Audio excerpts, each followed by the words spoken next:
सभी दोस्तों को जय सिया राम, जय जय राम।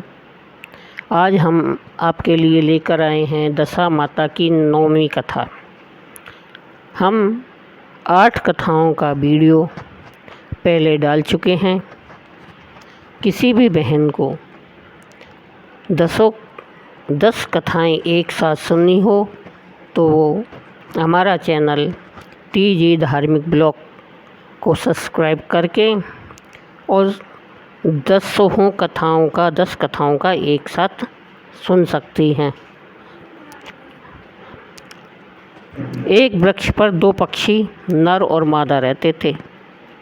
मादा पक्षी के बच्चे नहीं होते थे। जब वह 4 चिड़ियाओं में बैठती तब वे प्राय उसको बांझ कहकर उससे घृणा करती। इससे चिड़िया अत्यंत दुखी रहती। एक दिन वह अपनी स्थिति पर विचार करती हुई नदी में पानी पीने गई। वहाँ स्त्रियां दशा रानी के गंडे ले रही थी। उन्होंने आपस में कहा कि यहाँ कोई स्त्री या पुरुष तो है नहीं जिसको ये गंडा दे देते हैं। ना हो तो इस चिड़िया के गले में यह गंडा बांध देते हैं। यह नित्य इसी जगह आकर कथा सुन लिया करेगी। इसको पूजन की विधि भी बतला दी जाएगी तो पूजन के दिन यह पूजन भी कर लेगी। इसके पश्चात उन्होंने चिड़िया के गले में गंडा बांधकर उसे समझा दिया कि 9 दिन तक बराबर तू इसी जगह आकर कथा सुन लिया कर। 10वें दिन 21 गेहूँ के दाने लाकर 1 गेहूँ तुम खुद चुन लेना। चिड़िया ने 9 दिन तक प्रेम पूर्वक कथा कहानी सुनी। 10वें दिन स्त्रियों की बताई विधि के अनुसार गंडा पानी में डालकर पारना किया। कुछ दिनों के बाद उस चिड़िया के बहुत बच्चे पैदा हुए। अन्य चिड़ियाओं को यह बड़ा आश्चर्य हुआ और वे बोली कि इसके तो बच्चे होते ही नहीं थे, यह कैसे हुआ। वह बोली, जब मेरे बच्चे नहीं थे तब तुम लोग मुझको बांझ कहकर दुत्कारती थी। अब जो दशा रानी ने मुझको बच्चे दिए तो तुम कोसती हो। चिड़िया ने उससे पूछा तो उसने गंडा लेने का हाल कह सुनाया और सबको पूजा की विधि बतला दी।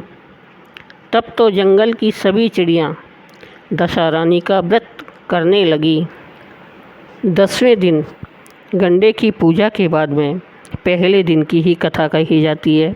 इस प्रकार बहनों, हमने आपको दशा माता की 10 दिन के वीडियो बनाकर कथा सुनाने का प्रयास किया है।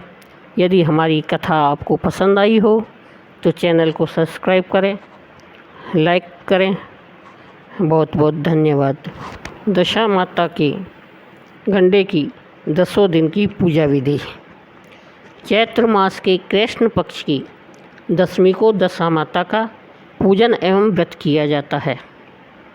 होली के अगले दिन से ही इसका पूजन प्रारंभ हो जाता है जो 10वें दिन समाप्त होता है।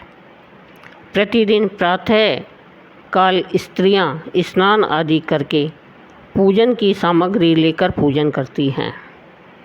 सर्वप्रथम स्वास्तिक बनाते हैं, दीवार पर ही बनाते हैं। फिर मेहंदी और कुमकुम से 10-10 बिंदियाँ दीवार पर ही लगाते हैं।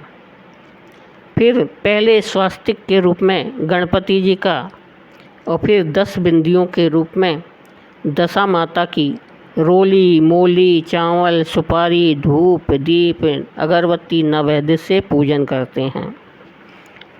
पूजन के पश्चात प्रतिदिन कथा कहने या सुनने का विधान है। पहले दिन दशा माता की 10 कथाएं कहते हैं। फिर दूसरे दिन, तीसरे दिन, चौथे, 5वें, 6ठे, 7वें, 8वें और 9वें दिन 7-7 कथाएं कहते हैं।